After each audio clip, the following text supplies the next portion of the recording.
आज मु आपणଙ୍କ ପାଇଁ ନେଇ ଆସିଛି पुणी एक नुआ रेसिपी जहाँकि सबू ओडिया मानकर बेसी प्रिय और घरे घरे परिचित पोई शाग घांट।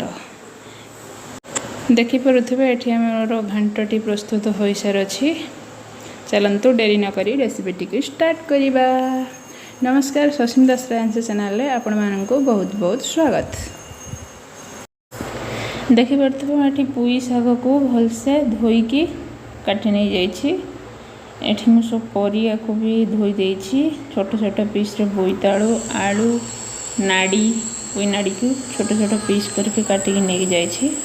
एठी मु धोई सारी तापे देखंतु एठी मु मसला किछि नेछि। एठी नेछि गोटे मीडियम साइज पियाज, टिके अदा, गोटे रसुण, गोटे टमाटो, बस एतिकी। एठी मु कढ़ईटी बसई देछि। कढ़ईटी गरम होला परे अल्प किछि गोटे चम्मच भले पकेछि सरषे तेल।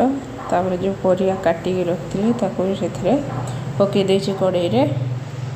देखि परथेबे सेथिरे हम ऐड करबा 2 चम्मच लूण, हल्दी गुंड गोटे चम्मच पकेकी भलसे गोळई दबा। गोळई देकी ताको कवर कर दबा। गोटे मिनिट 2 मिनिट कवर करदे। मझे मझे चेक करवा। देखिपे तो किसी पानी ऐड करदे जमती टे परियाटी भलसे सीझीज। तो टे भलसे गोलई देकी एबे ताकू कवर करदे। सीझापी टे परिवा को टे कवर करदे। देखो मुझे 2-3 घंटा पूर्व मटर को भिजेकी रखी ताकू प्रेसर रे गोटे सीटी मार देइथिली। एबे से मटर को एथरे ऐड करदे। पुणी थे भलसे गोलैकी पुणी थे कवर देदेबा। मटर आ टे भलसे सीझ परिया भी सीझ। तापे जो मसला नहीं आम ताको ग्राइंडिंग करवानी कुटिकी देबा। देखो जो रसुण नहीं रसुण चोपा गुड़ा को छड़े देछि। अदा को छोट छोट टुकड़ा रे काटी देछि। ताको सब मसला गुड़ा को आम कुटिकी नहीं जावा। देखंतु एठी हमर मसला मु कुटिकी रेडी कर देछि। देखि परथबे एबे हमें कवर टी काढिबा। देखंतु देखिबा एबे हमर परिया गुड़ा को सीझे गलानी। आम जो शाग काटिकी रखिथिले पुई शाग एबे ताको सेथिरे पकाई देबा। पकाई देकी पुणी थे कवर देदेबा। पुई शाग भी जमती टिके भलसे सीझीज। देखिपे से 1/2 चम्मच लूण ऐड करिछि। जेहेतु आम पुई शाग पकेले से 1/2 चम्मच लूण पुणी से ऐड करिछि।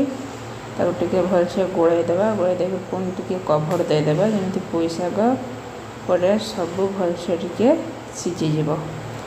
देखंतु एठी हमर परिया सीझी गलानी। एबे देखिपे एबे आम चलतु एबे आम घांट पाई एक मसला प्रस्तुत करवा जहाँकि घांटर स्वाद आहरी द्विगुण करदेव। देखो मुझे 2-3 चम्मच नहीं गोटा धनिया, 2 चम्मच नहीं जीरा, 2 चम्मच नहीं पानमधुरी, गोटे चम्मच नहीं गोलमरीच, अल्प किछि लवंग, डालचीन, 4टी नहीं अलैच। सबको भलसे टिके भाजी दबा। बेसी भाजबानी। देखंतु एठी हमर भाजी हो गलानी। एबे ताकू मिक्सचर जार परेके गोटे गुंड प्रस्तुत करदेबा। देखंतु एबे मिक्सचर जार नहीं जाइछि। देखि परथबे एठी हमर मसलाटी रेडी हो जाइछि। आपण चाहिले ताकू स्टोर करिकि रखि परिबे। जे कोनोसी तरकारी करिबे सेथरे ताकू पकई परिबे। एबे हम कढ़ईटी बसई देछि। सेथरे 2 चम्मच सरषे तेल, गोटे चम्मच पंच फुटण, गोटे चम्मच गोटा जीरा, 2टी लंका, काटी रखिथिबा पियाज। पियाजटी एबे भलसे गोल्डन फ्राए हेबा पर्यंत ताको एबे भाजिबा। देखि परथबे सेथिरे ऐड कर देबा एबे कस्तूरी मेथी, रसुण, अदा जेन छेचिकी रखिथिले ताको भी भलसे पकेकी भाजी दबा। देखि परथबे काश्मीरी रेड चिल्ली गोटे चम्मच पकेबा। टमाटो को पकई दबा। एबे टमाट भलसे सीझिबा पई टिके पानी ऐड कर देबा। अल्प पानी देबे।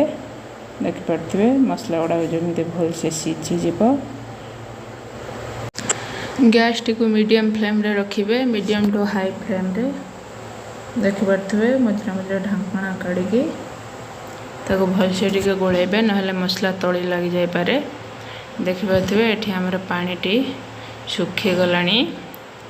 मसला को भलसे घांटी देबे। देखिपे मसला जमती सब मिक्स हो जिवो।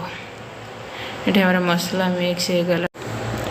एबे हम सेथिरे जो सीझा परिबा रखिथिले ताको पके देबा। मसला गोटे चम्मच देबा, अल्प किछि पानी दे देबा, गोटे चम्मच लंका गुंड। आपण चाहिले जदि राग खाइबा को चाहू नांती तबे लंका गुंड आपण स्किप करि परिबे। ताको भल से गोळे देबा। देखि परथबे हमर पोई साग घांटटी रेडी हो जाइछि। देखि परथबे जदि मोर रेसिपीटी आपण माननकु भल लागे ताले आपण माननकु मोर अनुरोध वीडियोटी लाइक शेयर एंड सब्सक्राइब करिवे। Thank you.